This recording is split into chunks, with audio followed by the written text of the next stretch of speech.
ನಮಸ್ಕಾರ ಸ್ನೇಹಿತರೆ, ಹಂಸ ಯೂಟ್ಯೂಬ್ ಚಾನಲ್ಗೆ ಸ್ವಾಗತ. ನಾನು ಬಾಲಕೃಷ್ಣ. ಇವತ್ತು ನಾವು ಮಂಗಳೂರು ಸಮೀಪ ಇರುವಂಥ ಅಡ್ಯಾರಿಗೆ ಬಂದಿದ್ದೇವೆ. ಸಹ್ಯಾದ್ರಿ ಕಾಲೇಜಿನ ಎದುರು ಇರುವಂಥ ಈ ದೇವಸ್ಥಾನ ವೀರ ಆಂಜನೇಯ ಸ್ವಾಮಿ ದೇವಸ್ಥಾನ ಅಡ್ಯಾರು. ಮಂಗಳೂರಿಂದ ಸುಮಾರು 15 ಕಿಲೋಮೀಟರು ದೂರದಲ್ಲಿ ಇರುವಂಥ ಈ ದೇವಸ್ಥಾನ ಬಹಳ ಸುಂದರವಾಗಿ ನಿರ್ಮಿಸಿದ್ದಾರೆ. ಬನ್ನಿ ಈ ದೇವಸ್ಥಾನದ ವಿಶೇಷಗಳೇನು ಅಂತ ತಿಳ್ಕೊಳ್ಳೋಣ ಬನ್ನಿ. ಈ ದೇವಸ್ಥಾನ ಕಟ್ಟೋಕ್ಕಿಂತ ಮುಂಚೆ ಇಲ್ಲಿ ಒಂದು ವ್ಯಾಯಾಮ ಶಾಲೆ ಇತ್ತಂತೆ. ಆಗ ಆ ವ್ಯಾಯಾಮ ಶಾಲೆಯಲ್ಲಿ ಮಾರುತಿ ವೀರಾಂಜನೇಯನ್ನು ಒಂದು ಫೋಟೋ ಇಟ್ಟು ಪೂಜೆ ಮಾಡ್ತಾ ಇದ್ರಂತೆ. ಆ ನಂತರ ಇದು ಭಜನೆ ಮುಂತಾದವು ಕಾರ್ಯಕ್ರಮಗಳು ನಡೀತಾ ಇದ್ವಂತೆ. ಹಾಗೆ ಒಂದು ದಿನ ಪ್ರಶ್ನೆ ಕೇಳುವಾಗ ಇಲ್ಲಿ ಫೋಟೋ ಇಟ್ಟು ಪೂಜೆ ಮಾಡೋದು ಬೇಡ, ಮೂರ್ತಿಯನ್ನು ಸ್ಥಾಪಿಸಿ ಅಂತ ಇಲ್ಲಿ ಪ್ರಶ್ನೆಯಲ್ಲಿ ಕೇಳಿಬಂತಂತೆ. ಆ ನಂತರ ಆಂಜನೇಯ ಸ್ವಾಮಿಯ ಒಂದು ಮೂರ್ತಿಯನ್ನು ಒಂದು ಚಿಕ್ಕ ಗುಡಿಯಲ್ಲಿ ಸ್ಥಾಪನೆ ಮಾಡಿ ಪೂಜೆ ಮಾಡ್ತಾ ಇದ್ರಂತೆ. ಈ ಗುಡಿ ಇತ್ತೀಚೆಗೆ 2 ವರ್ಷದ ಹಿಂದೆ ಇದನ್ನು ಜೀರ್ಣೋದ್ಧಾರ ಮಾಡಿ ಈಗ ಇಷ್ಟು ದೊಡ್ಡ ದೇವಸ್ಥಾನವಾಗಿ ನಿರ್ಮಾಣ ಮಾಡಿದ್ದಾರೆ. ಬನ್ನಿ ಅದನ್ನು ನಾವು ನೋಡ್ತಾ ಹೋಗುವ. ಈ ದೇವಸ್ಥಾನಕ್ಕೆ ಉಪಯೋಗಿಸುವಂಥ ಎಲ್ಲ ಕಲ್ಲುಗಳನ್ನು ಶ್ರೀರಾಮ ಮಂದಿರ ಇರುವಂಥ ಅಯೋಧ್ಯೆಯಿಂದ ಕಳಿಸಿಕೊಟ್ಟಿದ್ದಾರಂತೆ. ನೋಡಿ ಎಷ್ಟು ಸುಂದರವಾದ ಆ ದೇವಸ್ಥಾನಕ್ಕೆ ಹಾಕಿರುವಂಥ ಕಲ್ಲುಗಳನ್ನು ನೋಡೋಣ ಬನ್ನಿ. ದೇವಸ್ಥಾನದ ಮುಂಭಾಗದಲ್ಲಿ 2 ಗ್ರಾನೈಟಿಂದ ಮಾಡಿರುವಂಥ ದೊಡ್ಡ ದೊಡ್ಡ ಆನೆಗಳನ್ನು ನೋಡ್ಬೋದು. ನಡುವಿನಲ್ಲಿ ಎತ್ತರವಾದ ಮೆಟ್ಲು, ವಿಶಾಲವಾದ ಮೆಟ್ಲು. ಬದಿಯಲ್ಲಿ ನೀವು ನೋಡ್ಬೋದು ಒಂದು ಕ್ಷೇತ್ರಪಾಲ, ಹಾಗೆ ಒಂದು ಸುಂದರವಾದ ತೀರ್ಥಬಾವಿ. ಅದ ನಂತರ ನಿಮಗೆ ಒಂದು ತುಳಸಿ ಬೃಂದಾವನ ನೋಡ್ಬೋದು. ಆ ತುಳಸಿ ಬೃಂದಾವನದ ಎದುರು ದೇವರಿಗೆ ಹಾಕುವಂಥ ಎಣ್ಣೆ ದೀಪವನ್ನು ಇಟ್ಟಿದ್ದಾರೆ. ಅದನ್ನು ಕೂಡ ನೋಡುವ. ನೋಡಿ ಎಷ್ಟು ಸುಂದರವಾಗಿ ಕಾಣ್ತದೆ. ಯಾವುದೇ ರೀತಿಯಾದ ಈ ದೇವಸ್ಥಾನಕ್ಕೆ ಗೋಡೆಗಳಿಲ್ಲ, ಪೀಠ ಇಟ್ಟು ಅದರ ಮೇಲೆ ಕಂಬಗಳು ನಿಲ್ಲಿಸಿ ಮೇಲೆ ಅಷ್ಟೇ ಚಂದದ ಒಂದು ಮುಚ್ಚಿಗೆಯನ್ನು ಮಾಡಿದ್ದಾರೆ. ಎಷ್ಟು ಸುಂದರವಾದ ಒಂದು ದೇವಸ್ಥಾನ ನಿರ್ಮಾಣ ಆಗಿದೆ ನೋಡಿ. ಒಂದು ಕ್ಷೇತ್ರಪಾಲನ ಕಲ್ಲು, ಅದೇ ರೀತಿ ಇಲ್ಲಿ ಒಂದು ತೀರ್ಥಬಾವಿ ನೋಡಿ, ಎಷ್ಟು ಸುಂದರವಾದ ತೀರ್ಥಬಾವಿ. ಅದು ಕೂಡ ಅದೇ ಕಲ್ಲಿನಲ್ಲಿ ಮಾಡಿದ್ದಾರೆ. ಮೇಲೆ ಕೂಡ ಒಂದು ನವಿಲಿನ ಚಿತ್ರ ನೋಡ್ಬೋದು. ನೋಡಿ ಇಲ್ಲಿ ದೇವರಿಗೆ ಎಣ್ಣೆ ದೀಪ ಹಚ್ಚುವ ಅಂತ ವ್ಯವಸ್ಥೆ ಮಾಡಿದ್ದಾರೆ. ಆ ಎಣ್ಣೆಯನ್ನು ನೀವು ಆ ದೀಪಕ್ಕೆ ಹಾಕಿದರೆ ಜಾಸ್ತಿ ಆದ ಎಣ್ಣೆ ಅದರ ಸ್ಟೀಲಿನ ಒಂದು ಬಕೆಟ್ಗೆ ಬೀಳ್ತದೆ.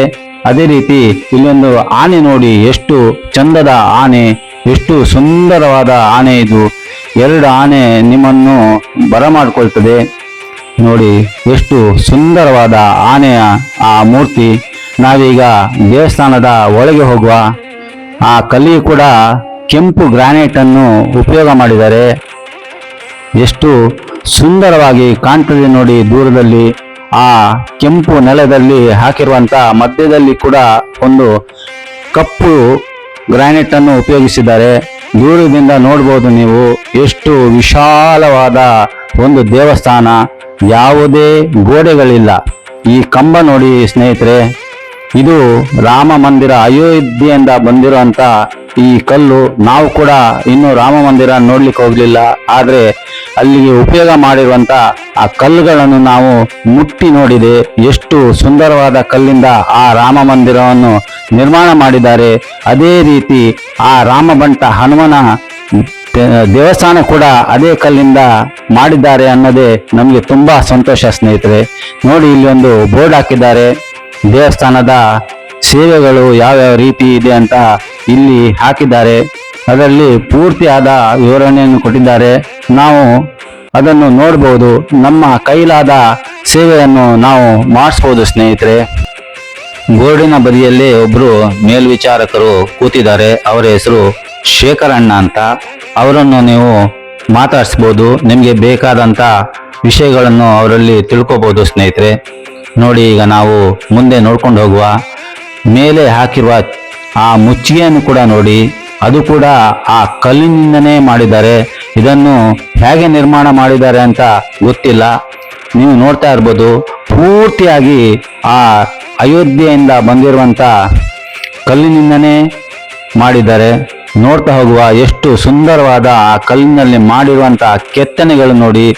ಯಾವುದೇ ರೀತಿಯಾದ ಒಂದು ಬೇರೆ ಬಣ್ಣ ಕಾಣುವುದಿಲ್ಲ. ಎಲ್ಲ ಕಲ್ಲುಗಳು ಒಂದೇ ರೀತಿಯಾದ ಬಣ್ಣವನ್ನು ಹೊಂದಿದೆ ನೋಡಿ.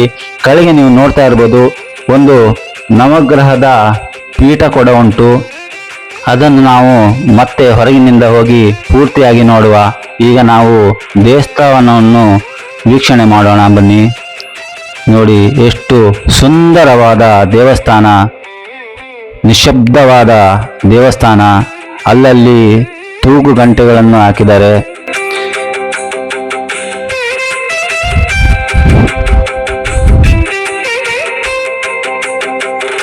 ಕಾಣಿಕೆ ಡಬ್ಬಿಯನ್ನು ಕೂಡ ದೊಡ್ಡದಾಗಿ ಸ್ಟೀಲಿನಲ್ಲಿ ನಿರ್ಮಾಣ ಮಾಡಿದ್ದಾರೆ. ಹಾಗೆ ದೇವಸ್ಥಾನದ ಗರ್ಭಗುಡಿಯ ಎದುರು ಕೂಡ ಇನ್ನೊಂದು ಕಾಣಿಕೆ ಡಬ್ಬಿಯನ್ನು ಕೂಡ ಇಟ್ಟಿದ್ದಾರೆ. ನೋಡಿ ಸ್ನೇಹಿತರೆ, ಎಷ್ಟು ಸುಂದರವಾದ ಆ ಕಲ್ಲು. ನಮಗೆ ನೋಡ್ಲಿಕ್ಕೆ ಸಿಗ್ತದ ಇಲ್ವಾ ಅಂತ ಅನ್ಕೊಂಡಿದ್ದೆ, ಆದರೆ ಈ ಊರಿನಲ್ಲೇ ನಮಗೆ ಆ ಕಲ್ಲನ್ನು ಮುಟ್ಟಿ ನೋಡುವಂತ ಭಾಗ್ಯ ಸಿಕ್ಕಿದೆ. ಇಲ್ಲಿಬ್ಬರು ಭಟ್ರಿದ್ದಾರೆ, ವಿಶ್ವನಾಥ್ ಭಟ್ರು ಅಂತ. ಅವರನ್ನು ಮತ್ತೆ ನಾವು ಮಾತಾಡಿಸುವ. ಈಗ ನೋಡಿ ದೇವಸ್ಥಾನದ ಗರ್ಭಗುಡಿ ಇದು. ನಮಗೆ ಇಲ್ಲಿ ತೀರ್ಥ ಪ್ರಸಾದ ಎಲ್ಲ ಕೊಡ್ತಾರೆ. ನಾವೀಗ ಹೋಗುವ ಮುಂದೆ. ನೋಡಿ ಇಲ್ಲಿ ಒಂದು ತೊಟ್ಲಿಟ್ಟಿದ್ದಾರೆ. ಆ ತೊಟ್ಲಲ್ಲಿ 2 ತೆಂಗಿನಕಾಯಿಯನ್ನು ಇಟ್ಟಿದ್ದಾರೆ, ಇಡಿಯಾದದ್ದು. ಹಾಗೆ ಇಲ್ಲಿ ಒಂದು ದೀಪದ ಕಂಬ ಇಟ್ಟಿದ್ದಾರೆ. ಪೂಜೆಗೆ ಆರತಿಯನ್ನೆಲ್ಲ ರೆಡಿ ಮಾಡಿ ಇಟ್ಟಿದ್ದಾರೆ. ಎಷ್ಟೊತ್ತಿಗೆ ಪೂಜೆ ಅಂತ ಗೊತ್ತಿಲ್ಲ. ನಾನು ಬೆಳಿಗ್ಗೆ ಸುಮಾರು 9:00 ಬಂದಿದ್ದೇನೆ. ಇದು ಬಹುಶಃ ಮಧ್ಯಾಹ್ನದ ಪೂಜೆಗೆ ವ್ಯವಸ್ಥೆ ಮಾಡಿ ಇಟ್ಟಿದ್ದಾರೆ ಅಂತ ಅನ್ಕೊಳ್ತೀನಿ. ನಾವು ದೇವಸ್ಥಾನಕ್ಕೆ ಒಂದು ಸುತ್ತು ಬರುವ. ಸುಮಾರು ಕಂಬಗಳು ಇದೆ. ಎಷ್ಟು ಕಂಬ ಇದೆ ಅಂತ ನಾನು ಲೆಕ್ಕ ಮಾಡಲಿಕ್ಕೆ ಹೋಗಲಿಲ್ಲ ಸ್ನೇಹಿತರೆ. ದೂರದಲ್ಲಿ ನೀವು ಒಂದು ಸಣ್ಣ ರಥವನ್ನು ನೋಡ್ಬೋದು. ಸುಂದರವಾದ ಮರದಿಂದ ಮಾಡಿರುವಂಥ ರಥ. ಅದನ್ನು ನಾವು ಮತ್ತೆ ವೀಕ್ಷಣೆ ಮಾಡೋಣ. ನೋಡಿ ಗರ್ಭಗುಡಿಯ ವಿನ್ಯಾಸವನ್ನು ಎಷ್ಟು ಚಂದ ಮಾಡಿದ್ದಾರೆ ನೋಡಿ. ಅದರಲ್ಲಿ ಕೂಡ ಸುಮಾರು ರೀತಿಯಾದ ಆ ಕೆತ್ತನೆಗಳನ್ನು ಕೂಡ ಮಾಡಿದ್ದಾರೆ. ನಾವೀಗ ರಥವನ್ನು ವೀಕ್ಷಣೆ ಮಾಡೋಣ ಬನ್ನಿ. ನೋಡಿ ಎಷ್ಟು ಚಿಕ್ಕದಾದ ರಥ. ಆ ರಥವನ್ನು ಈ ದೇವಸ್ಥಾನದ ಒಳಗೇನೆ ಒಂದು ಸುತ್ತು ಬರ್ತಾರೆ ಅಂತ ಹೇಳಿದ್ರು. ಆ ರಥಕ್ಕೆ ಸೇವೆಯನ್ನು ನೀವು ಮಾಡಿಸ್ಬೋದು, ರಥದ ಸೇವೆಯನ್ನು ಮಾಡಿಸ್ಬೋದು ಸ್ನೇಹಿತರೆ. ಎಷ್ಟು ಸುಂದರವಾದ ರಥ ನೋಡಿ.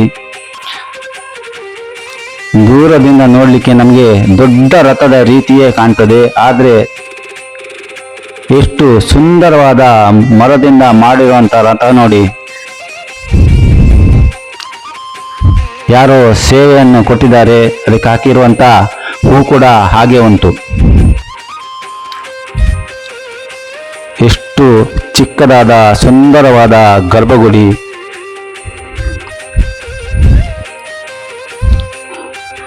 ಮೇಲೆವರೆಗೂ ಕೂಡ ಅದನ್ನು ಅದೇ ರೀತಿಯಲ್ಲಿ ಮಾಡಿದ್ದಾರೆ. ಸುತ್ತಲೂ ಅದಕ್ಕೆ ಸುಂದರವಾದ ಕಲ್ಲಿನ ಕೆತ್ತನೆಗಳು. ಇನ್ನೂ ಪೂರ್ತಿಯಾದ ಕೆಲಸ ಇನ್ನೂ ಮುಗಿಲಿಲ್ಲ.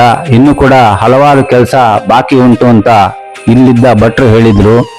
ದೂರದಲ್ಲಿ ನೋಡಿ ನಿಮಗೆ ಆ ಕಂಬಗಳ ಸಾಲು ಎಷ್ಟು ಚಂದ ಕಾಣ್ತದೆ ಅಂತ. ಆ ಗರ್ಭಗುಡಿಯ ಗೋಡೆ ಮೇಲೆ ಕೂಡ ಸಣ್ಣ ಸಣ್ಣ ರೀತಿಯಾದ ಕಂಬಗಳನ್ನೇ ನಿರ್ಮಾಣ ಮಾಡಿದ್ದಾರೆ. ಇನ್ನು ಕೆಲಸ ಪೂರ್ತಿ ಆಗದೆ ಇರೋದ್ರಿಂದ ಆ ದೇವಸ್ಥಾನದ ಸುತ್ತ ಒಂದು ಹಸಿರು ಪರದೆಯನ್ನು ಹಾಕಿದ್ದಾರೆ.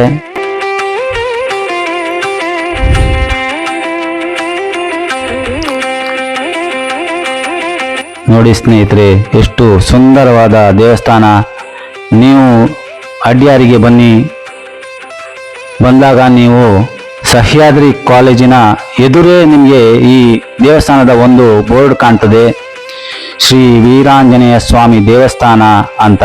ನೀವು ಸ್ವಲ್ಪ ಒಳಗೆ ಬಂದರೆ ನಿಮಗೆ ಈ ಸುಂದರವಾದ ದೇವಾಲಯ ನಿಮಗೆ ಕಾಣಲಿಕ್ಕೆ ಸಿಗ್ತದೆ ಸ್ನೇಹಿತರೆ.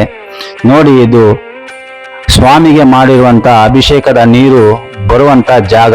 ಅದನ್ನು ಹೋಗಲಿಕ್ಕೆ ನಿಮಗೆ ಎಷ್ಟು ಸುಂದರವಾದ ಒಂದು ಆಕೃತಿಯನ್ನು ಅದರಲ್ಲಿ ಮಾಡಿದ್ದಾರೆ ನೋಡಿ.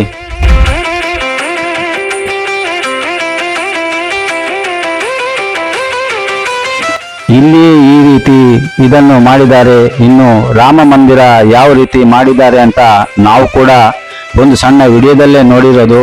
ಇನ್ನು ನಮಗೆ ಅಲ್ಲಿ ಹೋಗಿ ನೋಡುವಂಥ ಭಾಗ್ಯ ಇನ್ನೂ ಸಿಕ್ಕಲಿಲ್ಲ. ಆದಷ್ಟು ಬೇಗ ಆ ರಾಮ ಮಂದಿರ ನೋಡುವಂಥ ಭಾಗ್ಯ ನಮಗೂ ನಿಮಗೂ ಎಲ್ಲರಿಗೂ ಸಿಗಲಿ ಅಂತ ನಾನು ಈ ಆಂಜನೇಯನನ್ನು ಕೇಳ್ತೀನಿ. ನೋಡಿ ಸ್ನೇಹಿತರೆ, ಈ ದೇವಸ್ಥಾನದ ಆ ಪ್ರತಿಬಿಂಬ ಆ ನೆಲದಲ್ಲಿ ಕೂಡ ಪ್ರತಿಫಲಿಸ್ತಾ ಉಂಟು.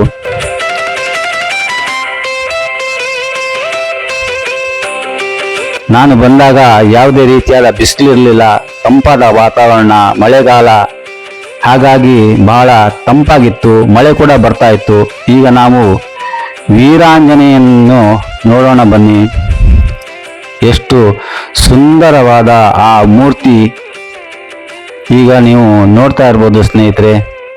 ಸ್ವಾಮಿ ಮುಖ್ಯ ಪ್ರಾಣ ನಮೋ ನಮಃ.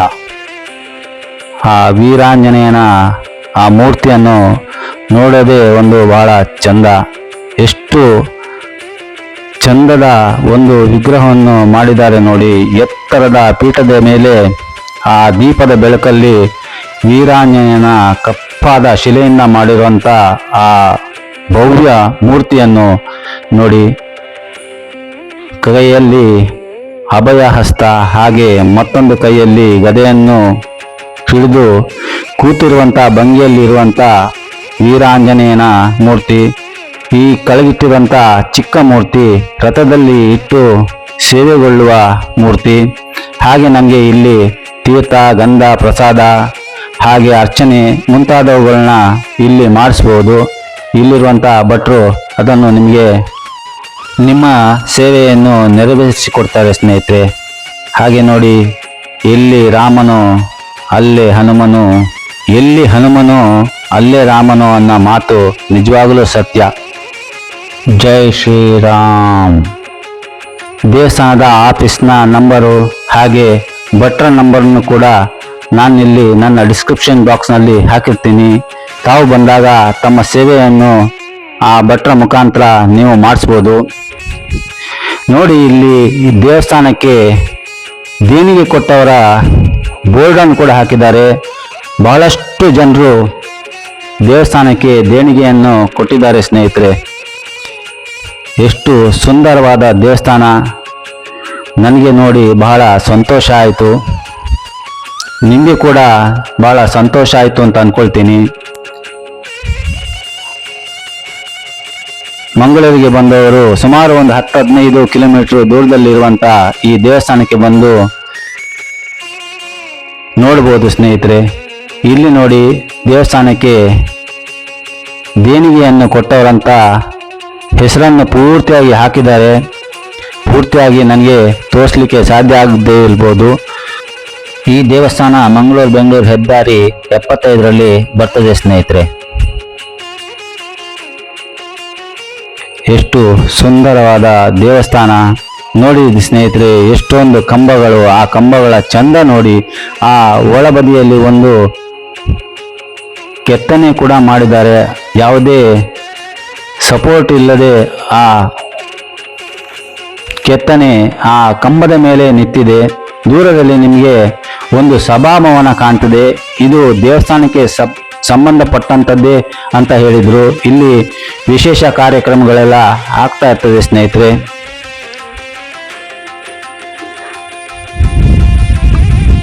ಆ ಕಂಬದ ಮೇಲೆಲ್ಲ ಹನುಮಂತನ ಗದೆಯ ಚಿತ್ರವನ್ನೇ ಮಾಡಿದ್ದಾರೆ ನೋಡಿ. ಇಲ್ಲಿ ಮೇಲೆ ಎಷ್ಟು ಚಂದದ ಒಂದು ಕೆತ್ತನೆಯನ್ನು ಮಾಡಿದ್ದಾರೆ. ಬನ್ನಿ, ಈಗ ನಾವು ಮೆಟ್ಲಿಳಿದು ಕೆಳಗೆ ಹೋಗುವ. ಮುಂದೆ ದೇವಸ್ಥಾನಕ್ಕೆ ಸಂಬಂಧಪಟ್ಟಂಥದ್ದು ಏನಾದರೂ ಇದ್ದು ನೋಡ್ಕೊಂಡು ಬರುವ. ಸ್ನೇಹಿತರೆ, ಈ ವಿಡಿಯೋ ನಿಮಗೆ ಇಷ್ಟ ಆಯಿತು ಅಂತ ಅಂದ್ಕೊಳ್ತೀನಿ. ಇಷ್ಟ ಆದರೆ ಲೈಕ್ ಮಾಡಿ, ಶೇರ್ ಮಾಡಿ. ಹಾಗೆ ವಿಡಿಯೋ ನೋಡಿ ಸುಮ್ಮನಾಗಬೇಡಿ ಸ್ನೇಹಿತರೆ. ಸಬ್ಸ್ಕ್ರೈಬ್ ಮಾಡಿ. ನಿಮ್ಮ ಬೆಂಬಲವೇ ನಮಗೆ ಶ್ರೀರಕ್ಷೆ. ಇನ್ನು ಹಲವಾರು ವಿಡಿಯೋ ಮಾಡೋದಕ್ಕೆ ನಮಗೆ ಕೂಡ ನೀವು ಸಹಾಯ ಮಾಡಿದಂತೆ ಆಗ್ತದೆ. ಬನ್ನಿ ನೋಡಿ, ಇಲ್ಲಿ ಒಂದು ಸಭಾಭವನ. ಈಗಷ್ಟೇ ಇದು ಜೀರ್ಣೋದ್ಧಾರ ಆಗಿ ಸ್ವಲ್ಪ ವರ್ಷವೇ ಕಳೆದಿದೆ ಅಷ್ಟೇ. ಇನ್ನೂ ಬಹಳಷ್ಟು ಕೆಲಸ ಬಾಕಿ ಉಂಟು ಅಂತ ಇಲ್ಲಿಯ ಮೇಲ್ವಿಚಾರಕರು ಹೇಳಿದರು. ಹಾಗಾಗಿ ಇದು ಇನ್ನು ಕೆಲಸ ಬಾಕಿ ಇದೆ. ನೋಡಿ, ಇಲ್ಲಿ ಕಾರ್ಯಾಲಯ ಮತ್ತು ಮಾಹಿತಿ ಕೇಂದ್ರ ಅಂತ ಹಾಕಿದ್ದಾರೆ. ಈ ದೇವಸ್ಥಾನಕ್ಕೆ ಸಂಬಂಧಪಟ್ಟಂತ ಒಂದು ಆಫೀಸು ಇಲ್ಲೇ ಕೆಲಸ ಮಾಡ್ತದೆ ಸ್ನೇಹಿತರೆ.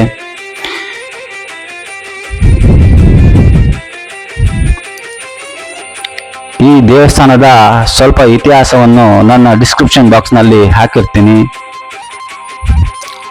ಅದನ್ನು ಕೂಡ ನೋಡ್ಬೋದು. ಇಲ್ಲಿ ಒಂದು ದೇವಸ್ಥಾನಕ್ಕೆ ಸಂಬಂಧಪಟ್ಟಂತ ಪಾಕಶಾಲೆ ಕೂಡ ಉಂಟು. ವಿಶೇಷ ದಿನಗಳಲ್ಲಿ ಇಲ್ಲಿ ಅನ್ನ ಸಂತರ್ಪಣೆ ಕೂಡ ಮಾಡ್ತಾರೆ ಅಂತ ಹೇಳಿದ್ರು. ಇಲ್ಲಿ ಸಂಧ್ಯಾ ವಂದನ ಭಜನಾ ಸೇವೆ ಅಂತ, ಹಾಗೆ ವೀರಾಂಜನೇಯ ಸ್ವಾಮಿ ದೇವಸ್ಥಾನ ಕಾರ್ಯಾಲಯ ಕೂಡ ಇಲ್ಲಿ ಉಂಟು. ದೂರದಲ್ಲಿ ನೀವು ನೋಡ್ತಾ ಇರ್ಬೋದು ಸ್ನೇಹಿತರೆ, ಎಷ್ಟು ಸುಂದರವಾದ ಆ ದೇವಸ್ಥಾನ, ಬಹಳ ಚಂದ ಕಾಣ್ತದೆ. ನೀವು ಬನ್ನಿ, ನಿಮ್ಮವರನ್ನು ಕರ್ಕೊಂಡು ಬನ್ನಿ. ಆ ಆಂಜನೇಯ ಸ್ವಾಮಿ ನಿಮಗೆಲ್ಲರಿಗೂ ಒಳ್ಳೆಯದು ಮಾಡಲಿ, ಆಶೀರ್ವಾದ ಮಾಡಲಿ, ಅವನ ಕೃಪೆಗೆ ನೀವು ಪಾತ್ರರಾಗಿ ಅಂತ ನಿಮ್ಮಲ್ಲಿ ನಾವು ಕೇಳ್ಕೊಳ್ತಾ ಇದ್ದೇನೆ. ದೇವಸ್ಥಾನದ ಬದಿಯಲ್ಲೇ ಒಂದು ಬೋರ್ಡ್ ಹಾಕಿದ್ದಾರೆ, ಹಿಂದೂ ಸಂಸ್ಕೃತಿ ಉಡುಪುಗಳನ್ನು ಧರಿಸಿ ಬನ್ನಿ ಅಂತ.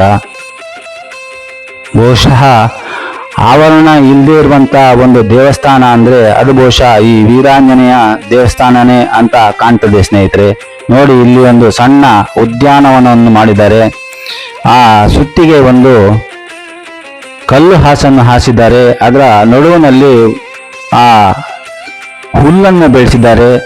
ಹೋಗ್ಲಿಕ್ಕೆ ತುಂಬಾ ಒಳ್ಳೆಯದಾಗ್ತದೆ ಸ್ನೇಹಿತರೆ.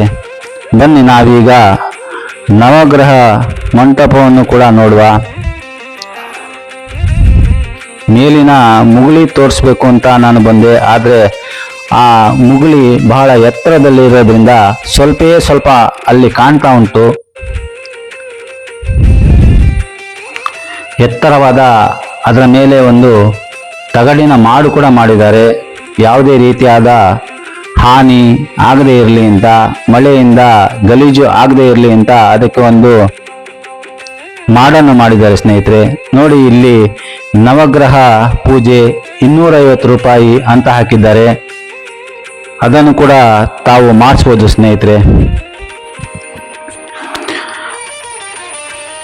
ಯಾವುದೇ ಗೋಡೆಗಳಿಲ್ಲದೆ ಇರುವಂತ ನವಗ್ರಹ ಪೀಠ. ಅಲ್ಲಿ ಒಂದು ದೀಪ ಕೂಡ ಹಚ್ಚಿಟ್ಟಿದ್ದಾರೆ.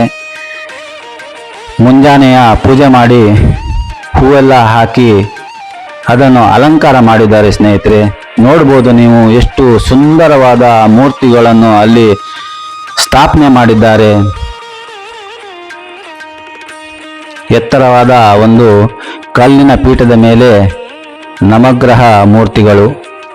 ಕೆಳಗಿಂದ ನೋಡಿ ನೀವು ಆ ದೇವಸ್ಥಾನ, ಹನುಮಂತನ ದೇವಸ್ಥಾನ ಎಷ್ಟು ಚಂದ ಕಾಣ್ತದೆ ಅಂತ. ಒಂದು ರೀತಿಯಾದ ಕೆಂಪು ಬಣ್ಣದ ಕಲ್ಲು, ಅದು ನೋಡಲಿಕ್ಕೆ ಬಹಳ ಸುಂದರವಾಗಿ ಕಾಣ್ತದೆ. ಜೈ ವೀರಾಂಜನೇಯ. ನೋಡಿದ್ರಲ್ಲ ಸ್ನೇಹಿತರೆ, ಮುಂದಿನ ವಿಡಿಯೋದಲ್ಲಿ ಮತ್ತೊಮ್ಮೆ ಸಿಗ್ತೇನೆ. ಅಲ್ಲಿವರೆಗೂ ತಮಗೆಲ್ಲರಿಗೂ ನಮಸ್ಕಾರ. ಎಲ್ಲರಿಗೂ ಒಳ್ಳೆಯದಾಗಲಿ.